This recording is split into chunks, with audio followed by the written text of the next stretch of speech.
중국 길림성의 연변 조선족 자치주의 용정시에서 서쪽으로 한 3km 정도 가면 해란강이 흐르고 그 옆에 비암산이라고 하는 작은 산이 하나 있다고 합니다. 그런데 이 비암산에 정상에 거대한 한 그루의 소나무가 서 있었는데 이 소나무의 모양이 시골의 정자처럼 생겼다고 해서 사람들은 그 소나무를 일송정이라고 불렀던 것입니다. 그런데 일제강점기에 독립운동가들이 용정시에 집결하면서 그 도시는 일약 독립운동가들의 도시가 되었습니다. 그런데 1933년에 그 도시 한 산 정상에 한 그루의 일송정이 서 있는 것을 지켜본 윤혜영이라고 하는 사람이 독립운동가들의 마음을 고취하기 위해 한 편의 시를 썼고 그것을 작곡가 조두남 씨에게 주어서 노래를 지어달라고 부탁을 드렸습니다. 그래서 만들어진 노래가 바로 여러분이 잘 아시는 선구자입니다. 나라가 어려울 때, 젊은 시절에 참 나라가 어려울 때 많이 불렀던 노래, 찬송은 아니지만 부르면 가슴이 뜨거워지는 노래가 바로 이 선구자라고 하는 노래가 아닙니까? 저도 많이 불렀고 지금도 부르는 노래이긴 합니다만 가사를 읽어드리면 일송정 푸른 솔은 늙어 갔어도 한 줄기 해란강은 천년 두고 흐른다. 지난날 강가에서 말 달리던 선구자 지금은 어느 곳에 거친 꿈이 깊었나. 3절에 조국을 찾겠노라 맹세하던 선구자 지금은 어느 곳에 거친 꿈이 깊었나. 여러분, 선구자라고 하는 이 말은 앞에서 말을 달리던 사람을 가리키는 말인데 어느 시대나 선구자가 된다고 하는 것은 결코 쉬운 일은 아닙니다. 말은 참 좋지만 그 시대에 앞장서 가지고 선구자로 달려간다고 하는 것은 수많은 위험이 내포되어 있고 수많은 죽음이 올 수도 있는 그런 위치에 있는 사람이 선구자가 아니겠습니까? 오늘 본문의 말씀 가운데도 하나님의 아들 예수님이 오실 때 예수님의 오심을 준비하고 복음의 선구자로 일어섰던 세례 요한이라고 하는 분의 말씀을 통해서 하나님의 음성을 듣는 우리 모두가 될 수 있기를 바랍니다. 여러분, 이제 사도 요한과 세례 요한은 다른 거 아시죠? 그죠? 오늘 요한복음은 사도 요한이 쓴 복음서고 사도 요한이 세례 요한을 만난 다음에 그를 소개하기를 1장 6절에서 그렇게 소개합니다. 하나님께로부터 보내심을 받은 사람이 있으니 그의 이름은 요한이다. 여러분, 그 당시나 요즘이나 그 세례 요한에 대한 그 고정관념이 있어요. 첫 번째, 세례 요한은 이름 그대로 세례를 베푸는 요한이다. 심지어 세례 요한은 예수님께도 세례를 베풀었으니까요. 두 번째로, 세례 요한은 엘리야와 같은 능력의 종이다. 위대한 설교자다. 그런 생각을 하고 있었던 그 이유가 뭐냐면 이 당시에 나온 구약시대에 엘리야 선지자는 죽지 않고 하늘로 승천했잖아요. 그러니까 그 엘리야가 다시 살아서 온 사람이 이 세례 요한이 아니겠는가라고 하는 생각을 가지고 있었던 것이죠.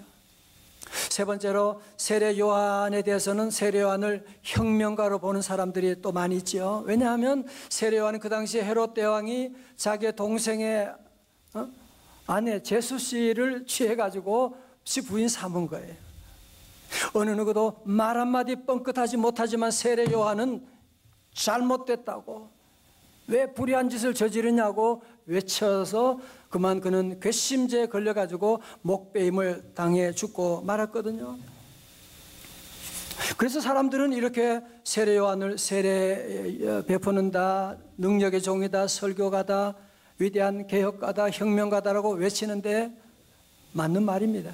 자, 그러면 어떻게 해서 세례 요한에게 이런 세례와 능력 있는 사역을 감히 헤롯 앞에도 정의를 외치는 그런 삶을 살아가는 원동력이 어디서 왔겠는가?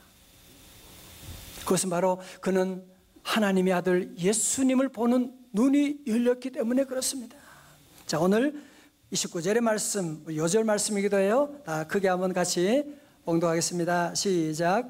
이튿날 요한이 예수께서 자기에게 나오심을 보고 이르되 보라, 세상 죄를 지고 가는 하나님의 어린 양이로다. 아멘. 세례 요한은 야성을 가지고 광야에 살면서 석청을 먹고 약대토롯을 입고 바위 틈에 잠을 자고 그러면서도 그의 머릿속에는 오직 예수님으로 가득 찼던 사람이었습니다. 예수님을 기다렸던 사람이었습니다. 지난번에 동계올림픽 때 쇼트트랙 500m에서 최민정 선수가 결승에서 실격을 당했다면서요. 그리고 나중에 1500m 경기를 저도 나중에 다시 보기로 혼자 보는데, 이야, 대단하더라고요. 마지막 3바퀴 남았는데 얘가 추월해 나가는 거예요. 이 밖으로 아웃사이드로 추월해 나가는데 나중에는 두 번째 오는 사람하고 거리를 얼마나 보내는지. 그래서 제가 집사람 보고 빨리 와 봐 빨리 보라 소리 질렀던 일이 있는데, 세례요한이 바로 그거예요. 세례요한은 하나님의 아들 예수님, 우리를 구원할 메시아를 기다렸었는데, 이제 그 예수가 자기에게 옴을 보고 그는 너무나 놀라고 너무나 감격하면서 look, 세상 죄를 지고 가는 하나님의 어린 양이로다 라고 외쳤던 것입니다. 여러분, 이 출애굽기 12장에 보면 이스라엘 백성들이 그 애굽에서 430년 종살이 하다가 하나님이 재앙을 내리잖아요. 10가지 재앙을 내리고 마지막 재앙이 이제 장자 죽이는 재앙인데, 하나님 이스라엘 백성들에게는 말해주는 거예요.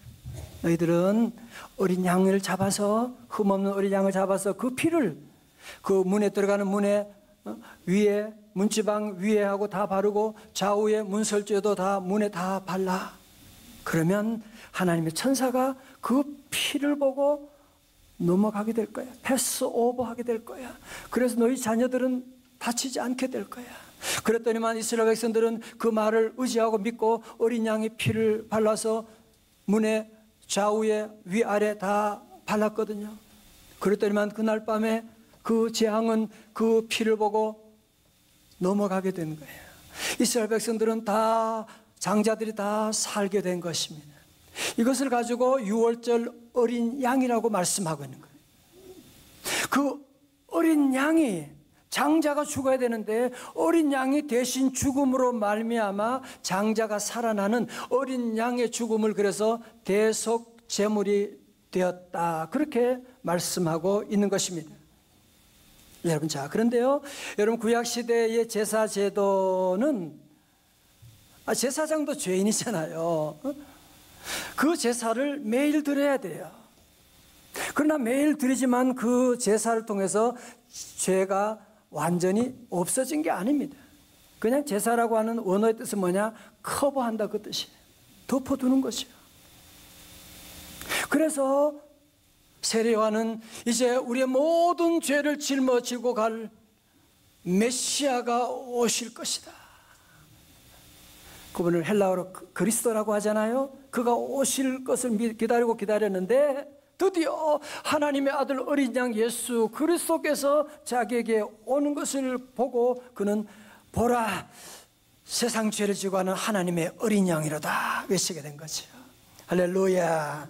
히브리서 10장 11절 설교 노트에 있어요. 세 번역으로 보면 모든 제사장은 날마다 드려야 돼요. 제단에 서서 직무를 수행하면서 똑같은 제사를 거듭 드리지만 그러한 제사가 죄를 없앨 수 없습니다. 완전히 없앨 수 없습니다. 그렇지만 14절에 그는 예수 그리스도는 거룩하게 되는 사람들을 단 한 번의 희생제사로, 단 한 번 동그라미 쳐봐요. 단 한 번의 희생제사로 영원히 동그라미 쳐요. 영원히 완전하게 하셨습니다. 자, 저를 보세요. 중요한 말씀이에요. 자, 그러니까 구약시대 제사는 뭐예요? 제사장이 매일 드리는 겁니다. 매일 드려도 그것은 죄를 완전히 없애는 것이 아니었거든요.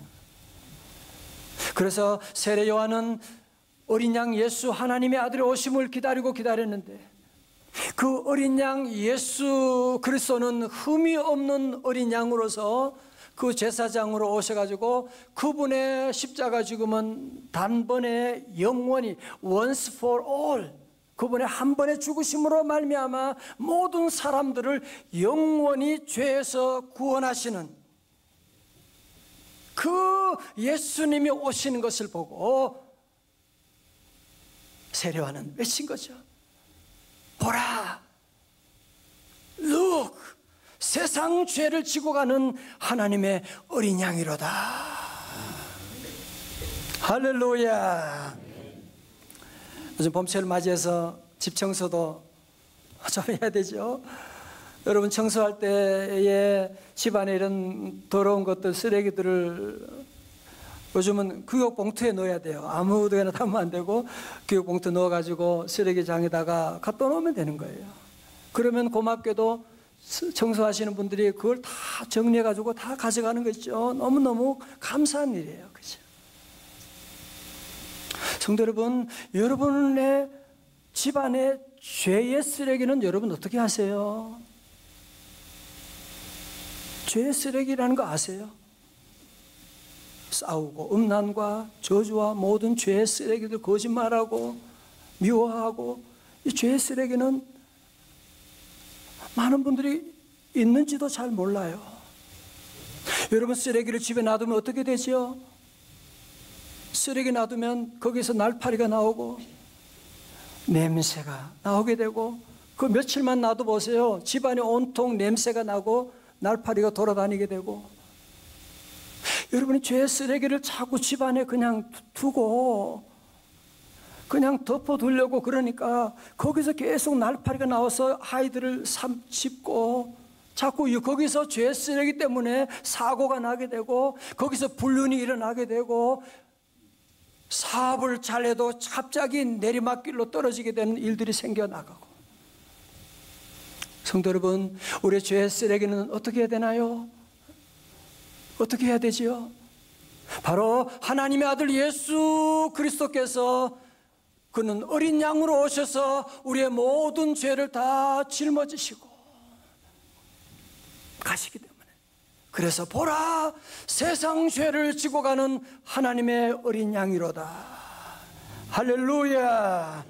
여러분, 세례 요한은 절대로 보라, 나를 보라 그러지 않았어요. 많은 사람들이 자꾸 나를 보래. 애들 보고 엄마 나를 보라고, 아빠 보라고.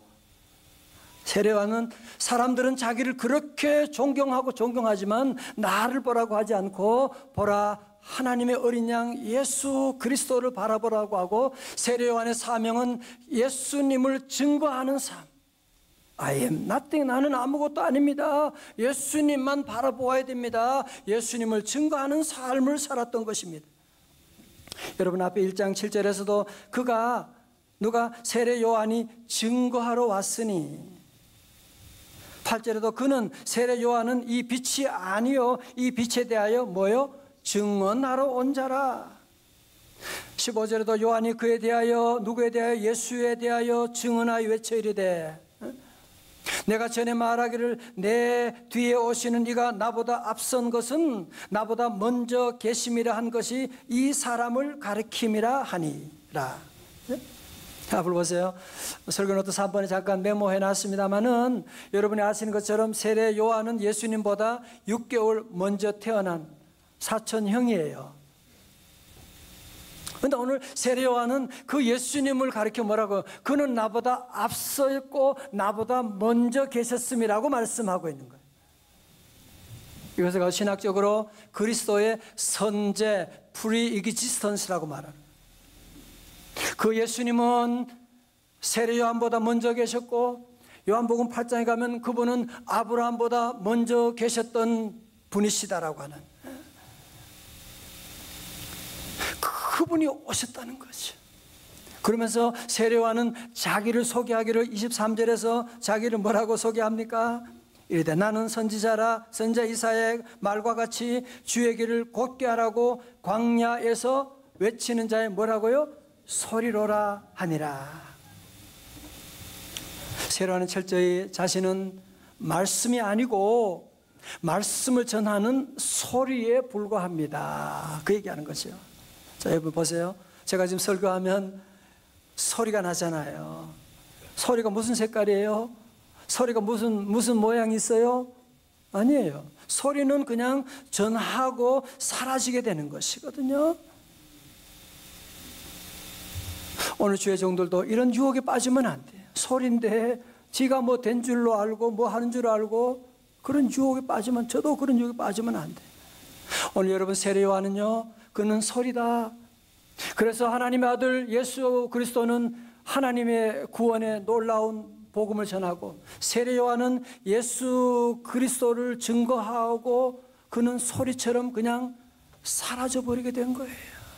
사라져 버리게 된 것입니다. 여러분, 마귀가 복음 전하는데 가장 방해하는 효과적인 방법이 하나 있는데, 그게 뭐냐 하면, 그것은 그리스도를 전하는 사람들이 그리스도보다 자신을 더 높이려고 하는. 여러분, 그래서 이단 교주들의 100%가 뭐냐 하면은 다 컴플렉스에 빠져있는, 무슨 컴플렉스 하면은 메시아닉 컴플렉스라고 말해요. 다시 말해서 내가 예수라는 거죠. 문선명도 그랬잖아. 나는 예수 동생이라고. 모든 교주들이 다 그런, 나는 예수라고 하는.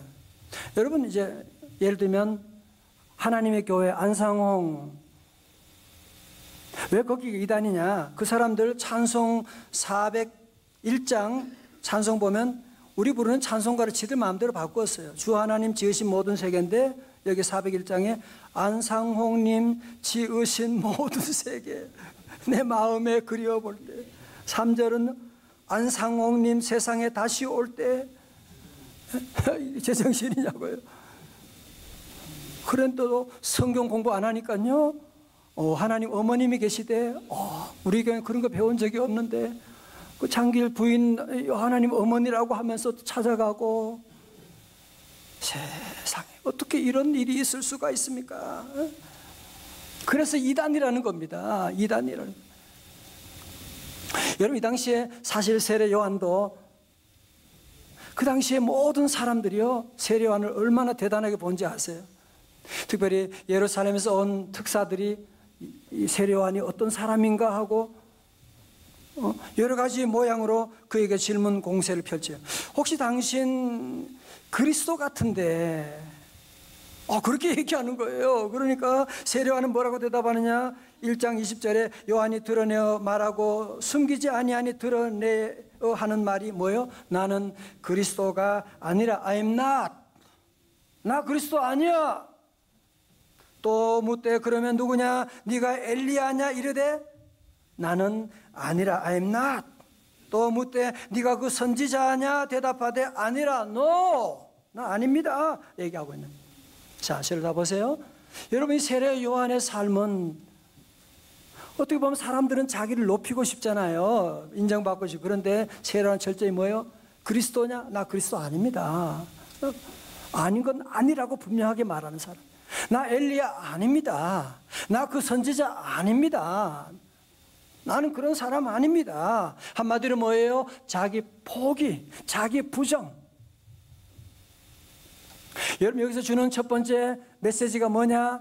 선구자가 되기 위한 자격은 첫 번째가 자기 부정이라고 하는 것입니다. 자기 부정이에요. 오늘 현대인들은 제일 못하는 게 자기 부정이잖아요. 어떻게 하든지 모든 수단과 방법을 동원해서도 자기를 드러내고, 집으로, 옷으로, 무엇이든지 자기를 좀 드러내고 싶어 하는. 그래서 좀 서운한 일 있으면 시험 들고 상처받았다 그러고 자존심 상한다고 말하고, 오늘 그런 것이 현대인들인데, 여러분 거기서 비극이 온 거 아세요? 자기를 높이려고 하면 높일수록 할수록 그에게 찾아오는 것은 불안과 공허함밖에 없는 것이거든요. 저는 오늘 말씀을 준비하면서 하나님께 기도드렸어요. 하나님, 오늘 이 말씀은 우리가 듣고 싶은 말씀이 아니라 하나님이 주시는 말씀 되게 하여 주옵소서. 오늘 이 말씀이 선포될 때 우리 성도들의 마음을 좀 괴롭게 하여 주시고 불편하게 하여 주시고 이 말씀 듣고 십자가를 결단하게 하여 주옵소서. 여러분 아세요? 우리 부모들도 다 자기를 부인하는 삶을 살아야 자녀들이 살게 됩니다. 누가복음 9장 23절에 또 무리에게 이르시되 아무든지 나를 따라오려거든 자기를 부인하고 날마다 제 십자가를 지고 나를 따를 것이니라고 말씀하고 있는, 예수님의 제자 되기를 원하세요? 첫 번째가 뭐예요? 자기를 부인하고입니다. Deny himself. 자기를 부인하고 주님을 따라갈 수가 있지, 자기 부인하지 않으면 출발이 되지 않는 것을 여러분이 아셔야 됩니다. 다 같이 아멘. 자, 두 번째로 여러분 예수님의 제자가 되면 선구자가 되기 위해서는 자기 부정만 한다고, 어느 종교는 자기 부정만 하며 거기에 머물러 있는 종교가 있지만 우리 기독교는 아닙니다. 자기 부정에서 출발해서 어디까지 가야 됩니까? 그 목적지는 29절 예수 긍정으로 들어가야만 합니다. 철저하게 나는 아무것도 아닙니다. I am nothing입니다. 그러나 Jesus is everything. 주님은 전부입니다. 이것이 사실은 오늘 말씀의 핵심입니다. 미국의 잔 맥스웰 목사님이라고 계세요. 이분은 그 리더십의 세계적인 전문가이신데, 이분이 젊을 때 목회할 때 그런 경험이 있었대요. 한 번은 어떤 여자 집사님이 오셔가지고 자기 동생이 지금 병원에 몸이 많이 아파서 입원했는데 좀 와서 목사님 기도해 주세요. 그래서 신방을 해가지고 가서 기도해 주고 같이 위로해 주고 그리고 돌아왔어요. 그리고 한 달쯤 지났는데 소식이 왔어요. 그 동생이 죽었다고, 목사님 장례식을 좀 집례해 주세요. 그렇게 부탁하고, 목사님이 거기 장례식에 가서 정말 그 전에 눈물을 팍팍 쏟게 된 거예요. 아마 그 누님 집사님은 아마 사랑해서 그렇다 생각할지 모르지만 그는 울었던 이유가 있어요. 그렇게 울 수밖에 없었던 이유가 뭐냐면, 그가 병원에 신방 갔을 때에 그냥 그를 위로해주고 그냥 좋은 얘기해주고 복음을 전하지 않고 돌아왔기 때문에, 잘못된 엉터리 같은 목사 만나서 그 사람 지옥 가게 됐구나, 하나님 앞에 눈물로 회개하는 그런 시간을 가졌다고 하는 얘기를 들었어요. 여러분, 복음의 핵심은 세 가지거든요. 첫 번째, 십자가와 부활과 구원이거든요. 예수님이 우리 죄를 대신해서 십자가에 돌아가셨습니다. 두 번째로 그분은 우리 위해서 다시 살아나셨습니다. 그분을 믿으면 구원받습니다. 이 얘기를 전해줘야 되는 건데 전해주지 않고 그래서 하나님 앞에 가지 못하고 지옥 간 것이 너무 속상하고 죄송해서 울었다는 그런 얘기를 들었습니다. 저도 우리 교회 부목사님들도 신방하면 늘 이 얘기를 하도록, 저도 신방하고 또 임종을 앞두고 가면 늘 얘기합니다. 얼마 전에도 90에서 나는 어떤 어머님 모신 우리 집사님에게 가서 제가 기도하면서 복음을 전하고 그랬죠. 기차 타려면 어떻게 해야 돼요? 기차표 있으면 되는 거죠. 나이가 많고 그거 상관없어요. 천국 가려면 천국 표만 있으면 돼요. 그게 뭔데요? 예수 믿는 거예요. 예수님이 돌아가셨고 부활하셨고 그분을 믿으면 구원받아요. 아멘 해보세요. 믿으면 아멘 하세요. 아멘 그러시더라고요. 아멘 그러시고, 그래서 구원받고 그런 일들을 제가 경험하게 되고, 여러분도 늘 그래야 돼요. 우리가 할 일은 뭐냐? 보라, 세상 죄를 지고 하는 하나님의 어린 양이로다. 다 같이 아멘. 이번 주간도 주님을 바라보며 말미암아 복음의 선구자로서 가정을 구원하고 민족을 구원하는 놀라운 역사가 임하시기를 주님의 이름으로 축원합니다.